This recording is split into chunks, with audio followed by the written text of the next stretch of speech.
then the Eye of the Tiger story. I mean, Sylvester Stallone is a huge movie star. You get home one day, and there on your answer machine is a message that you think is a prank. I thought it was a prank. There was two other messages, my sister, my buddy, and then, hey, yo, Jim, that's a nice answering machine you got there. It's Sylvester Stallone. Give me a call.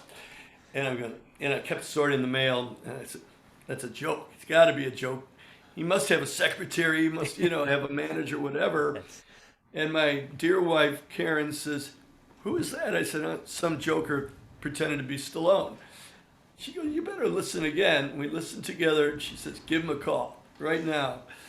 So very tentatively, I dialed the 213 area code, and I said, this is Jim PETERIK. Is this really Sylvester Stallone?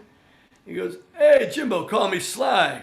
You know, here's me, kid from Berwyn, Illinois, very blown away. I said, really? Yeah, yeah. I love your song. It's. I want that to be.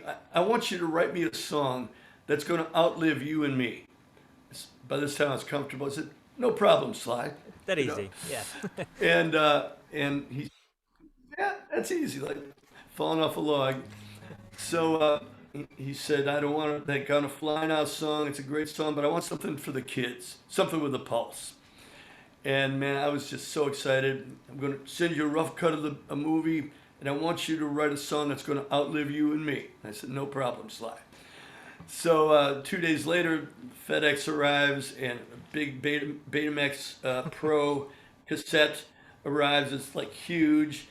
I go out and rent a Betamax Pro machine, put it on that same kitchen table, and we see Mr. T rising up, and we see, Stallone kind of getting soft and doing Master Charge commercials. And that's all going on. And in the background, the music, bop, bop, bop. Another one bites the dust. Oh, and another one. And what the heck's going on? I called Sly. I said, hey, Sly, what's going on here? You got a song. Oh, yeah, Queen wouldn't let us use the song. Wouldn't give us the publishing. Thank you, Queen, And so that explained that. And then we really got down and heard that phrase in the movie Rocky. You're losing the eye of the tiger. There, the eye of the tiger. We got our title. Then we just had to flesh out the story. We watched that whole movie a few times, and all about the feeling of rising up back on the street. Did my time, took my chances, went the distance. Now I'm back on my feet, just a man in his will to survive. And I'm jogging down. I was a jogger, still am, around the neighborhood so many times. I had my tape recorder. So many times it happens too fast. You trade your passion for glory. Don't lose your grip on the dreams of the past. You must fight just to keep them alive. It's the eye of the tiger. It's the thrill of the fight, rising up to the challenge of your rival. And the last known survivor stalks his prey in the night, and he's watching us all with the eye of the tiger. And I said, we got it. We got it. Went in the studio, called up Mark Jubay and Stephen Ellis. By that time, that was our great rhythm Yep. section. We were very responsible for that unbelievably strong backbeat and plod, as I call it. And we cut the song in two takes, and Frankie mixed it. We sent it to Stallone and said, you really did it. You wrote a song that's going to outlive you and me. And I laughed, but you know what? It's getting to that point.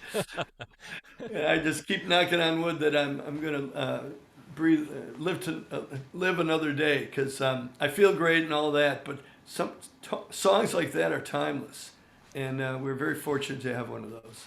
Absolutely, and as you say, timeless. It just went absolutely crazy all over the world, didn't it? Number one everywhere, as we said. You won so many awards for it. It was just incredible.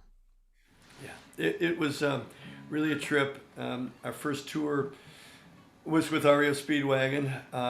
It was managed by the same managers, so it was a good fit. And Kevin Cronin will argue at this point, but I think we were responsible for a lot of the ticket sales in some of those shows because Tiger was just so huge. I mean, they had a great reputation too, but we didn't hurt sales. I'll tell you that. Absolutely. And so, what happened next then for Rocky Four? Did Sly come to you and say, "Look, let's recreate the magic. Let's do it again"? Yeah, Frankie and I were sitting around the pool on tour with probably still REO. It was like the Forever Tour. By this time, we had gotten a new lead singer. Dave Bickler left the band, and we got Jimmy Jameson, who's just a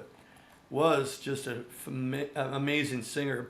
We're sitting around the pool, and Stallone calls and says, "Well, can you guys do it again?" And it's no problem. He sent us the script. Frankie and I read the script, and then we took a Wurlitzer piano out of the truck, put it in our suite the next day, and just jammed out "Burning Heart," one day. And when we took a break from the tour, got together with the band, and Jimmy Jameson and Larry was part of the recording of that song. And Jameson just knocked it out of the park. And some people, it's their favorite Rocky song, and it's certainly one of my favorites.